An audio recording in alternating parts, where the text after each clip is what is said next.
approaching a depth of 400 feet at this point. The reef scenery grows more and more beautiful. The colors are becoming very intense. Those strand-like creatures you see bristling out of the reef like hair are called sea whips. They're frequently very long, and they have thousands of little animals nesting in their spines.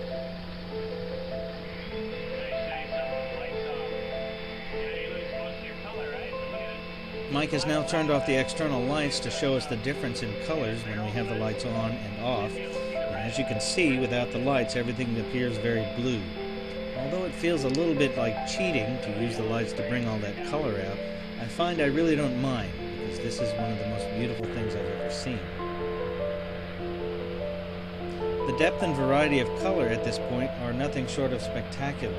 Small fishes are beginning to appear, and scallops are visible in some of the smaller holes.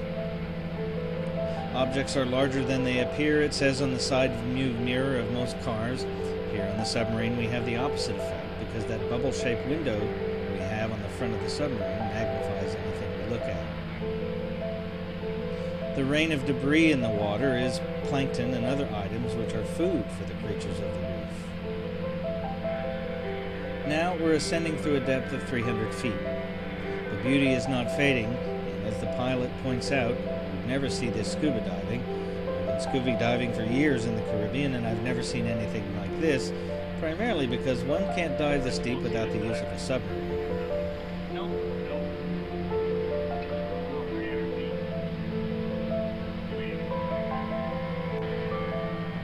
At 150 feet of depth now, we've turned the lights off because the sun is now bright enough to see detail. Looking up at the surface, it's almost dazzling. It's like looking up into heaven. And indeed, I almost feel as if I've been to heaven today. This is one of the most awe-inspiring experiences I've ever had.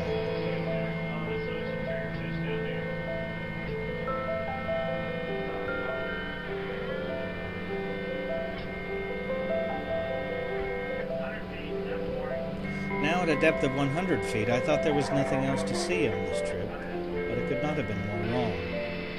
Breaking the surface in a submarine feels like being born again.